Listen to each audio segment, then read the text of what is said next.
welcome to Fernando's amazing podcast. I'm your host, Fernando, and this is Gooseman, who is also on this show. Yes, I am. Hello. So, this will shock you. We're still on a boat, floating about, catching some fish and selling them to hard-bargaining fish wholesalers. Nothing much has changed for us. Yeah, but enough about that. We're here to excite and entertain. One thing is very clear from last episode's feedback. We can't stop doing the role-playing. I didn't say I wanted to stop. I said I wasn't going to be your bitch anymore. I do not recall you saying that. Have I ever tried to make you my bitch? I turned the tables on you, and people liked it. You actually used the rules to your advantage, and you credibly role-played your way out of a sticky situation. Only a bitch would say that. Okay, pal. Anyway, are you up for being the dungeon master this time? I think we said we'd try that. Hell yeah. I've got nothing prepared. Well, think it over. We have not one, not three, but 2 new segments to try out this episode, and less questions than usual. I guess we've satisfied everyone's curiosity. Time to evolve. Yep. Before we do that though, let's listen to the wonderful song we made with your suggestions. This is a wild one. Let's just play it and let the audience decide how they feel. Tuesday. I wake up tired. Everyone who pisses me off gets fired. They try to talk back, but I glare at them cross. I yell, "Get out, you scum, I'm the boss." They say, "No longer, you're just a joke." I grab them by the neck and begin to choke. I look to see life drain from their eyes, but the glint of arousal takes me by surprise. Hump day, my crotch on fire. No one's safe from my strange desires. Thursday, I wake up strong. I put on my thong and I stroll along. It's tough running business to cover up debts, selling used bandages and cheap meds. I need that coffee to caress my lips, a sweet brown nectar that moves my hips. The pot is empty, my hope is shattered. To my sleepy brain, this was all that mattered. I step outside, my eyes are bleary. The lack of caffeine makes my body weary. I slap my money on the coffee shop counter. Perhaps the barista won't survive this encounter. Extra large with a double shot. He hands it over, still piping hot. I knock it back, and I know I can thrive. First-degree burns make me feel alive. I stare the barista in the eye. Now he's slapping my ass, and I'm stroking his thigh. Friday afternoon, it's almost over. My musk is everywhere. I lost my composure. Friday night, I lather in butter, hoping the scent will make hearts flutter. It's Groundhog Day and my eyes get blurry, welling with tears at the thought of Bill Murray. Could it be that I empathize with the role of a man I idolize? Sunday, I'm out on the boat. My unwashed shorts are chafing my scrot, but all of this pales to last September. Something so horrid I scarce remember. Then in December, I jerked on my member, my hand sending me to sweet surrender. So, that's a song now. What are we calling it? It's kind of about being a boss. Kinda. So I'm gonna call it Boss Man. Good title. As I read through the lyrics you chose, towards the end I thought, this is going to be one of those rare gems, a crowd collaboration song with no wanking in it. But then that last line hits you like a wet pillow. Man, the listeners expect this sort of thing. We've been over this before. True. I also like how half the song is about just drinking coffee. Yeah, I really enjoyed the scenario by Big Tasty 67 so much I thought, why not just drop the whole thing in there? Special shout out to Big Tasty 67 for that wonderful gay sex fantasy Fernando saw fit to include in his song. Oh, it's my song now. But well done all around, and thank you listeners for once again providing us with the raw material that we crave. I suppose you'll tell me it's my turn to start a new song. You suppose correctly. I'd like to do something peppy. Okay. Help me out with the first line. Your turn, bud. Yeah, I'll sing it, I'll make the music, I'll do everything. Just give me the first line. You're the lyricist. Okay. How about this? I set out on a great quest, searching for a hero to express my breast. Express as in... Milk. It's a breastfeeding term. It's when you jizz milk into a bottle. No, not doing that. Try again. Driving through this gleaming city, looking for someone to milk my titty. Well, you've got a first verse there. Go off and make a lactation song. I look forward to hearing it. But for now, give me a first line I can use. You're no fun. Okay. Guess I'm on my own. Take your time.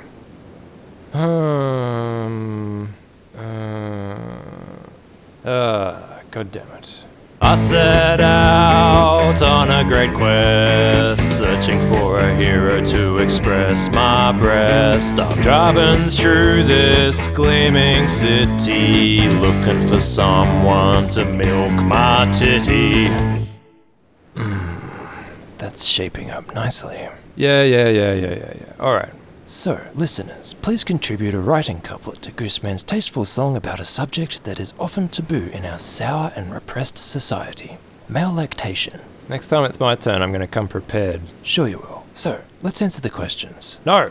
This is where we try one of our new segments. Oh, Yes! So, audience, if it sucks, let us know and we won't do it again. We asked you to send us some episode synopses for our hypothetical TV show. We're going to read some out, pick them apart, and tell you why they're bad. you didn't mention that last part when you put the call out. That's right, and a whole bunch of suckers fell into my honey trap.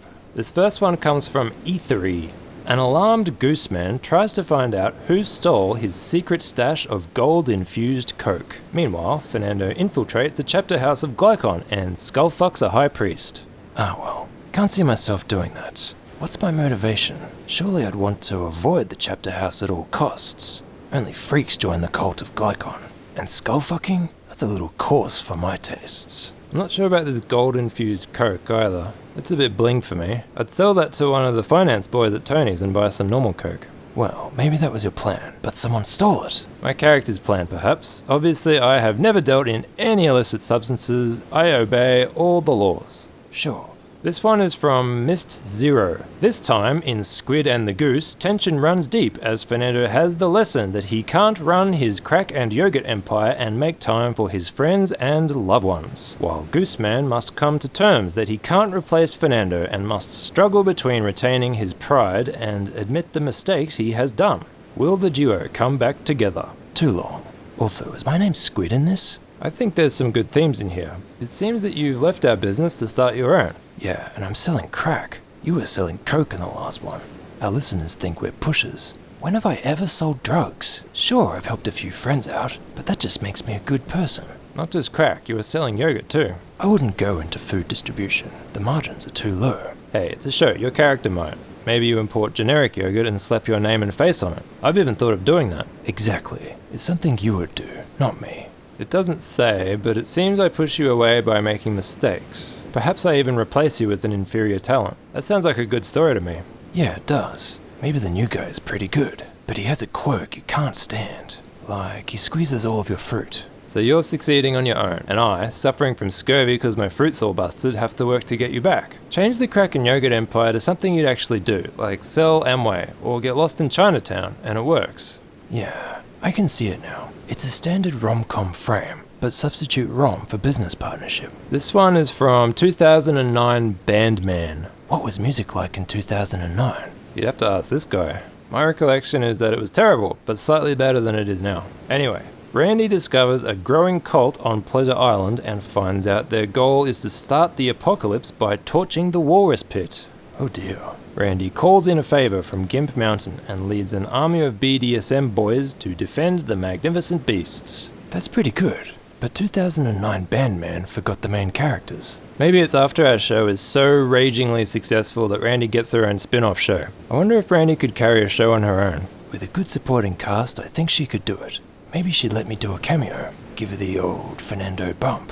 This next one is from Dingus McPringus. Gooseman and Fernando arrive in Colombia after being at sea for months. Gooseman immediately creates ties to the banana companies that pay their workers in coffee beans and smuggle cocaine across the planet, while Fernando frolics through poppy fields while making love to cheap South American man whores. That's less than half of it. I'll cut it there though because it's a bit too long. The poppy fields are nice. I can see myself doing some frolicking, but why am I paying man whores for sex? Surely they should be paying me. Also, I'm dealing cocaine again. What must our listeners think of me? I notice you have no issue with the part where you exploit the local workers. That part is all too plausible. This next one is from Justin Cruz. Our two beloved boys are on a fancy yacht. The government is holding them at gunpoint unless both our boys can make glorious enough haikus to stop North Korean journalists from making fun of American literature. Randy is 2 feet tall. I'm not going to put myself out to defend American literature. You're being held at gunpoint, remember? That's good conflict. You're being forced to defend something you don't care about. You're the self-proclaimed haiku king, right? So your own hubris led to this situation. Meanwhile, me, the aspiring novelist but dismal haiku poet, let's be honest, I'm keen to help, but all of my haikus suck. It works. Okay, fine. Why is Randy 2 feet tall? That part needs fleshing out. Here's one from Tobias Vickland. Gooseman and Fernando are stuck on their boat in the ocean with no drinking water left. All they find in their supplies is a sack of salt. Frustration leads to them having a salt eating competition, which causes Fernando to hallucinate about a beautiful satyr woman, while Gooseman, in a confused state, puts on Casablanca. I like this one. As long as you explain why we're dumb enough to eat salt. It's not enough to say that we have a competition. I'm dying of thirst and watching Casablanca. I'm fantasizing I'm drinking with Rick. Here's looking at you, kid! You're not supposed to yell it. I yell all my movie quotes. Try being smooth. It's more like, here's looking at you, kid. No, that's no good. I do think this one lacks conflict, but it could be funny. This one here is from Skakoan Scarecrow. Fernando's latest client is one of Gooseman's many old enemies. Gooseman and his foe match wits while attempting to keep the man-whore unaware. Who will win? Will Fernando find out? Where is Randy? Find out! This one is too desperate. Find out. Where's Randy? I don't know, you tell me. I like the idea of you doing tricks with one of my enemies. Maybe this enemy compels me to do tricks out of my concern for Randy's whereabouts. There you go. Although when she was with us, I didn't waste mental energy wondering where she was. The answer was always the casino. And then, one day she left for good. Hey, chin up. This one's from Sunny Lavalan. Fernando and Gooseman decide to have a guest on the podcast, but end up with more than they've bargained for when their invitation gets forwarded to the Pope. I'd like to know some things from Pope. Like, what do you have against condoms? He would tell you about the miracle of life. And then I would ask him, hey Pope, have you heard about the miracle of Fife? And then I'd play him my 18th century military anthem compilation. You want a pity laugh? Fernando does not care for my joke humors, guys. But sure, I'll take a pity laugh.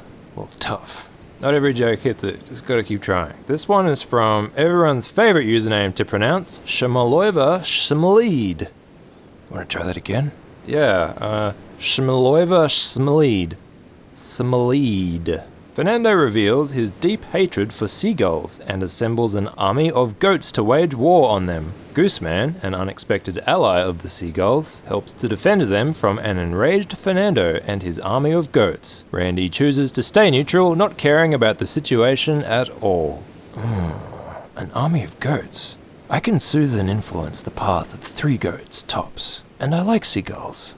Yeah, this synopsis needs a reason for why we suddenly switched our feelings towards seagulls. Because I am not well disposed to them. Our next synopsis comes from Dante Edward. Fernando starts a sexually charged cooking show to spite an effeminate network executive, and a solar eclipse unveils the trawler's magic-laden history unto Gooseman.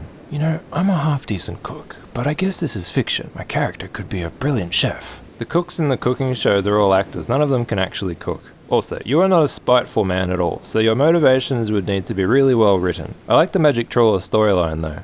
Now, Fernando, as you know, we are content innovators. Oh yes, I know this. We're very innovative, so to make room for our new innovations, we're having a shorter question time than usual this episode. This segment has been our bread and butter thus far. Yeah, we're taking a big risk here, except we're not, because this whole enterprise is largely pointless, and it doesn't matter if we keep doing it or not. Well said. This first question is from Richard Nobler. Have you guys heard from Randy since you went on the trawler? Do you know if she listens to your podcasts? No, and the reason for that is that Randy is someone who lives completely off the grid. She's got a passport, that's it. When she stayed with us, we paid her in cash. I asked her for her bank account number and she said, I don't do that shit. Do it in her voice.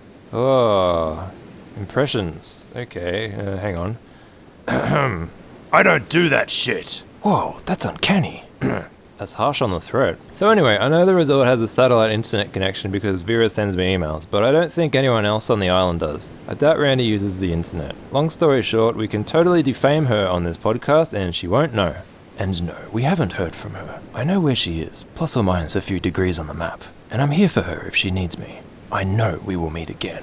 Next question comes from Sergeant Mango Garcia, and it's for me. Fernando's experience with modern media seems rather limited, which is actually quite charming. That said, I believe some forced exposure would do him some good. Have you thought about forcing his hand and making him play video games other than Pac-Man? If so, how would you go about incentivizing him so that he couldn't refuse? Do you want to have a go at this one first? Hey look, you want me to do something, pay me. It's pretty simple. but let's take money out of it. I'm skint at the moment. I guess I'd just do more of the work around here to create some gaming time for you. Sounds good. Yeah, sounds real good. Totally gonna do that. Just one problem. I'm not sold on the idea that Fernando needs to game. He's happy how he is, pig ignorant of what's gone on in the gaming universe since 1985. Once I master the game of life, then I'll start looking for other games to play.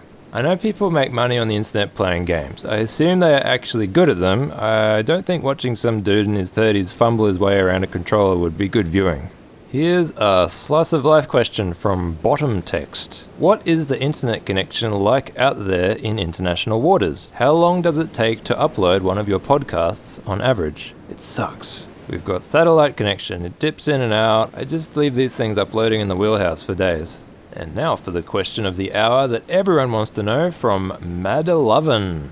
If you were a dog, or cat if you'd so prefer, would you take advantage of having multiple nipples as a man whore, or would they be something you disregard or prefer to cover in shame? Okay, so I'm a dog or a cat, and I'm selling my body to other dogs and cats, I hope, who all possess legal tender, and this guy wants to know whether I'd flaunt my 8 nipples or not. I think that is the question, yes. I've fallen a long way, you know? Taking questions like this on this godforsaken boat. Hey man, you never know. Answering this question correctly could mark the turning point of our careers. Do dogs and cats even have nipples? Or is it just teats? Just teats? Don't disparage teats like that. Oh, those are just teats. You enjoy tormenting me. I'm pretty sure male dogs and cats do have nipples, and they don't have teats. The question is valid. Teats versus nipples sounds like a good clickbait title. Epic rap battle, teats versus nipples. Top 10 teats versus nipples. Doctors hate this. Now come on, I just said before how stoic you are. Stop bitching and answer the question. You're right. Hey, Mad11. The truth is that if I was a dog or cat man whore, I would flaunt my nipples. Because why not? Use what you got. There, that wasn't so hard. We have one more question. It's from Tricky Fox. I wanted to ask if you ever accepted that invitation to Pleasure Island or not. Is a walrus pit and Randy not enough motivation? The answer is the invitation was dangled in front of our desperate sweaty faces and then cruelly yanked away. For those of you who didn't listen to whatever episode we talked about this on, the eye patch lady, what's her name again? Vera.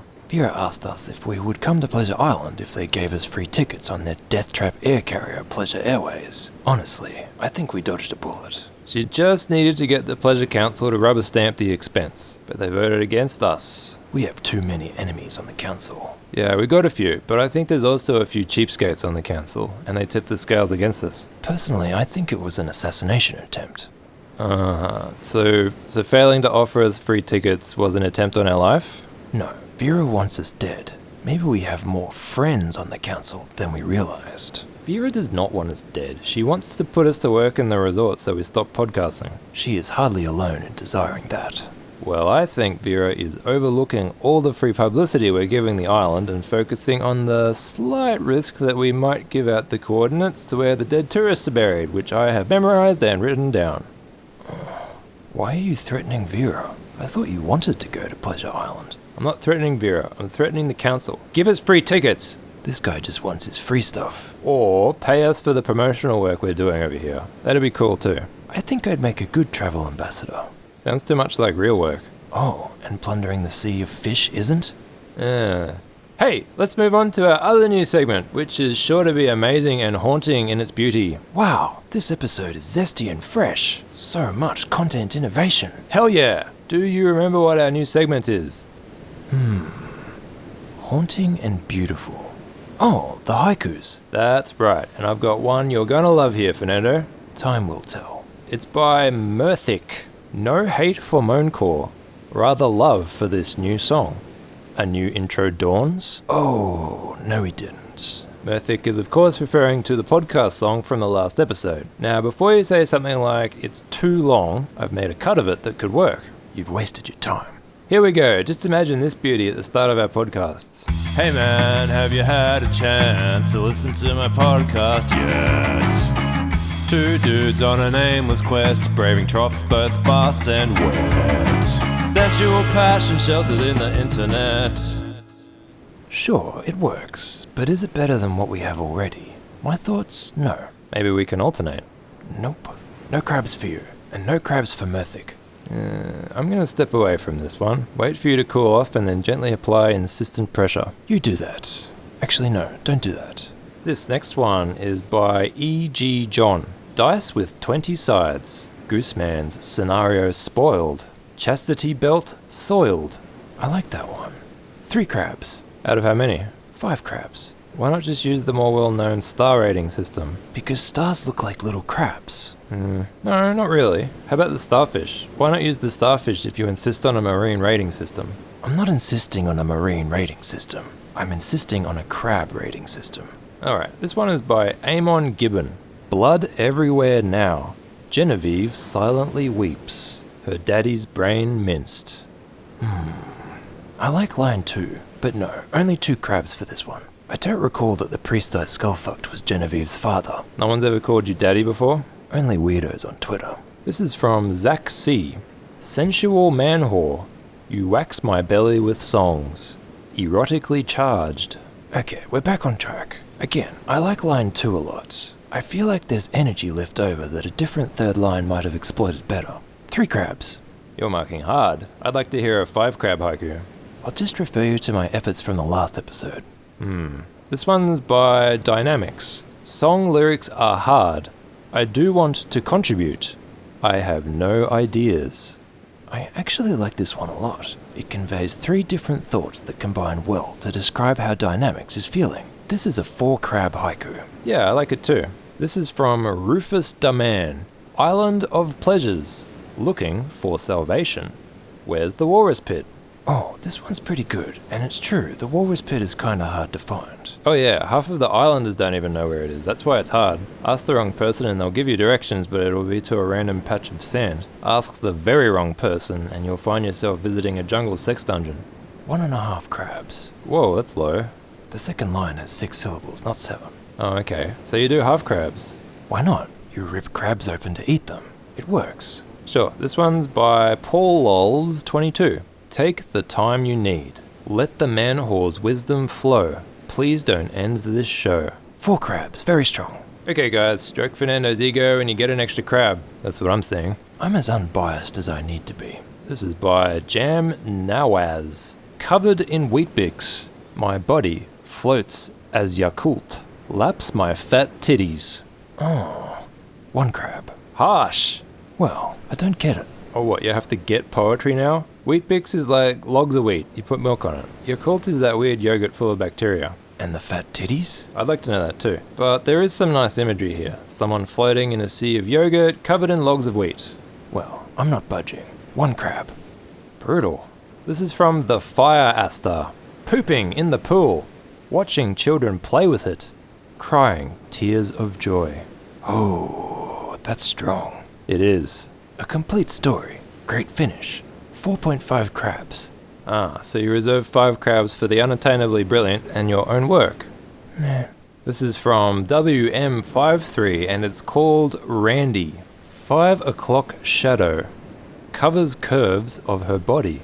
I only see tits. Well, that's an all too human reaction, but I feel like Randy wouldn't like it, so 2 crabs. This is from Walk and Roll. Swollen pustules crushed between manicured nails. Eyes clenched shut. I weep. I can only give this 1.5 crabs. Come on, it's a story, it's emotive language, it's got a killer third line. Come on. Come on. The first line only has 4 syllables. It's not a haiku. It's lucky to get any crabs. Oh, yeah, you're right. This is by Sacy Teen. Till midnight I wait. A mighty load I must free. 5 days since the last. I'm gonna give this 3.5 crabs. You shouldn't leave it so long. It's not healthy. From Jimmy Bishop. 2 men on a boat. 1 ate a ripe artichoke. Thinking of the end. I'd like to give it 4 crabs, but I'm not. I'm going to give it 2 crabs. 1 crab deducted for using my last line cheat, and another deducted for not having a cohesive thrust. Cohesive thrust. I need some of that in my life. This one's from Kareem Dowd. Eating grape yogurt. A strange flavour is present. The yogurt was jizz. Oh my gosh. Have we found it? The elusive 5 crabs? No, 4 crabs. Harsh. From Rocom. Fernando's roleplay was an abomination. Make him continue. I'll admit I enjoyed it more than last time. I'm continuing of my own will. Thought any more about how you're gonna dungeon master? How could I? We've been yakking this whole time. 2.5 crabs for Rocom's haiku. This is by Terry Pye. My dice clatter down, chest aflutter, hands shaking. The DM's wide grin. Yeah, I like this one. 3 crabs. From Myst ZER0. Passionate backdoor loving. Lead to accidental poo. Pee hole infection. No. That's no good. 7 syllables in line 1. No crabs. Take out the loving, so it's just passionate backdoor. Oh, 3 crabs. Okay, last one from Nordbart. Fernando showers. Gooseman was disgusted sick. Randy wasn't present. Oh, this is clever. It's both a haiku and an episode suggestion. 4 crabs for the haiku. As for the episode, well, it needs work. I'm imagining 21 minutes of you showering and me writhing around and vomiting. Add 9 minutes of ads, there's your 30 minutes. Done. Deliver the tape. 5 crabs. At least we won't have to pay writers when we get our show, because all we'll be doing is filming bodily functions. I think we'll wrap the haiku up there. Worth doing again? Yeah, it's okay, I guess. Fernando's passing the buck. Well, I liked it. Keep writing his haikus, listeners. Hey, it's roleplay time! Oh, you're going down. Hey, the point of being a dungeon master is not to take down your player. It's to facilitate your player's adventure for the mutual enjoyment of all parties. In our previous role-playing adventures, you were successful 2 times out of 3, and given how bad you are at role-playing, that hints at some significant leniency on my part. What? Not so. Yeah, you escaped the chapter house, right? Yeah, sure. What about when I got chloroformed? That was the first part of the chapter house, which you escaped. That was all one adventure. The time before that was the guy in the banana suit on the rooftop. You were victorious. The time before that, you got shot by a lady when you tried to steal her yogurt. So you lost that one. 2 out of 3. What about that time I pissed everywhere? Oh what, you mean this morning and probably tonight as well? Come on. We were just trying to test the concept out. It wasn't a proper role-playing session. Doesn't count. Well, I'm gonna call it 2 out of 4. This one's the tiebreaker. You're not the player. At the end of this, I have a feeling I will be 0 from 1. Stop your yabbering. Let me come up with a scenario. Okay, you're at Tony's, right? Okay. Remember there's an audience. Oh yeah, sure. Like anyone's listening. Some of them do make it to the end. Tony's Misty Man Den is a freaky bar filled with guys and girls looking for fun times. Normies don't go there.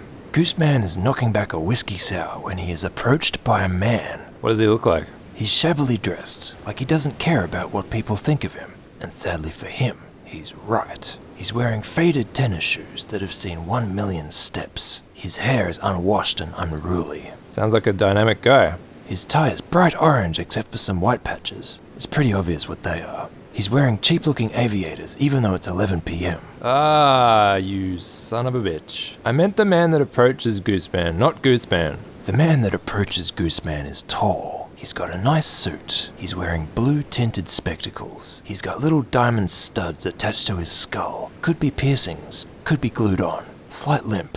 Asymmetric face. Fluffy pom-pom cufflinks. A typical patron of Tony's, in other words. Nice scene setting, by the way, if I overlook the abuse. Which room am I in? The bubble pit? You are not in the bubble pit. You are in the flesh lounge. Roll. Why? 'Cause I need time to think. 6. That's a bad roll. Oh no, I'm in trouble now. He says, "Are you Gooseman? I have a quest for you. I need someone with your abilities, which are renowned, and also I have heard of them." I say, yeah, that's me. He says, "It's a dangerous mission, but the reward is real big. If you fuck it up, you'll die." Okay, well, I'm not opposed to what you suggest. If the rewards reflect the danger, that is. Tell me more about it. Not so fast, Spunky. First I need to see your hands. Alright, I show him my hands. Roll. Fine.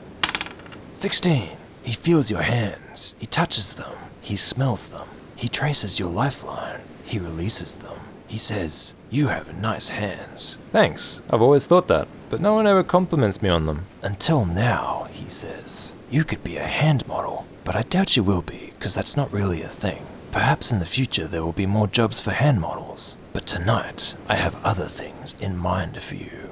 Okay, like what? He says, "I need you to milk my titties." man. I'll pay you in gems. The gems are real. Come, I have arranged a private booth. What's the holdup? Oh, well, I'm just disappointed, that's all. Come on, get those sweet hands moving. Alright, fine. I follow the call to adventure. You follow the well-dressed gentleman into one of Tony's booths with the curtains. It's dark. There's some neon flesh mood lighting. The guy says, every 10 years I need to drink my own milk to survive, but I can only lactate when I'm relaxed. Your mission is to set me at ease, and then milk my titty juice into this bowl. Okay, I'll have a go. I want to see the gems first. No. Okay. Alright. Hey, I'll get you a drink. What are you having? Just a water for me, thanks. I can't have alcohol in my bloodstream when I express the milk. Alright, I get the guy a water. You get him water. He drinks it. He says, yeah, that's good water. Hey, I'll give this guy a shoulder rub. Good. Roll. 13. Let me just check your character spreadsheet. Uh-huh. Yeah, I invested lots of time into this thing. I hope you appreciate that. It says you passed the roll. The guy relaxes a bit. It's an adequate shoulder rub. Alright. I'll give him a scalp massage. Ooh, bad move. He's got diamond studs in his scalp. You try to massage his head, but he starts screaming. You've undone all your good work. Oh, shit. Better give him a foot rub. You ease his shoes off. His feet stink, but you persist. Roll. This is like that game where you're the doctor and you put the organs in the body. Milk the Man Titties by Hasbro. Roll it, Chuckles. 9. You fail the roll. You don't know what feet are, so he's uncomfortable. This is not going well. I want to see who's at the bar. It's Tony behind the bar, as per usual. A good-looking Latin man who is a famous singer named Fernando is slinging back a pina colada. You make eye contact. You're startled by his ferocious animal energy. Yes, very good. I say, come over here, Fernando. I have a job for you. Give this guy a great blowjob. I'll pay you a gem. Fernando says, can I see the gem? And I say, yes you can, once you suck this guy off. Want me to roll? Sure. 7. Thwarted. You fail badly to convince Fernando, but I'm gonna cut you a break. Fernando still agrees because it's a quiet night and he's got nothing better to do. He goes to work. He's done this before, so he doesn't need to roll. He's that good. Cool. How's the guy taking it? He was startled at first, but now he's panting and moaning in pleasure. Okay, rip open his shirt and get the bowl ready. Ooh, things are getting hotter. I want to milk this guy the moment he comes. What happened to keeping this podcast for all ages? That ship sailed when you skull-fucked that guy last episode. We may as well dig in. 18. Holy smokes. The guy moans. He's almost there. His nipples are swollen and purple. You pinch them and milk bursts out of his chest. This guy comes, jizz and milk all at once. He screams in delightful agony. You catch most of the milk in the bowl. You go back and forth to milk both nips. Cool. Well, time to see those gems. Oh, you knave. He gives you a look and plonks the gems on the table while Fernando cleans himself up. The guy says, okay, now give me the milk. It spoils quickly. Nice, but hold on. Inspect the gems. I want to see if they're real. Oh, do you have any special abilities in this regard? I've never dealt in gems, so no.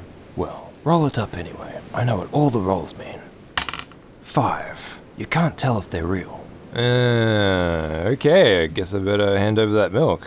He drinks it and he says, yuck. Okay, now I won't die. Thanks, bye. Well, I'm not happy with this situation. I'm gonna chase that guy down and take his wallet. No, you failed the roll. You think you've hit the jackpot. That's how it works, right? Not really. I can still be suspicious. He's gone now anyway. Okay, fine. So that's it. Quest over. Not quite. Fernando isn't a dumbass like you. He says, hey bitch, these are rhinestones. How you gonna pay me? Damn it. Milked that guy's tits for nothing. What have I got in my pockets? Nothing. You're gonna have to pay in another way. Bullshit. You didn't specify I was broke. How was I buying whiskey sours? I'm gonna roll for money. Hey, one at a time. No, for stuff like this you can roll 2 10-sided dice. Characters are entitled to money. 6. You got 6 cents in your pockets. That's not enough. No, that's a multiple of 10. I rolled 60, so I have $60. That's how it works with money. Damn. I offer $5 to Fernando for his services. What? That's an outrage. He smacks you. No, stop. You have to play your non-player character like a player. This is a bluff, so I roll to persuade you to accept the payment. 17. So I have to accept the $5. Yes. Fuck, I lost. I'm 2 for 5. Well, I'm 0 for 1. I milked the guy, and it cost me $5. How did I lose my own campaign? Again, a DM does not play to win. You were going to force me to suck you off, weren't you? Maybe. Anyway, this time had some kinks in it. We'll work on it. That's a lie. Yeah, it is. We'll do nothing and bullshit something new next time. Any closing thoughts? Yeah, we've gone over time. I've got to repair the nets. Thanks for listening, everyone, and I'm really sorry you've got nothing better to listen to. Please write us haikus, episode synopsis, and also questions. We still want those. And please come up with lyrics for Gooseman's new song about lactating. Bye. Farewell.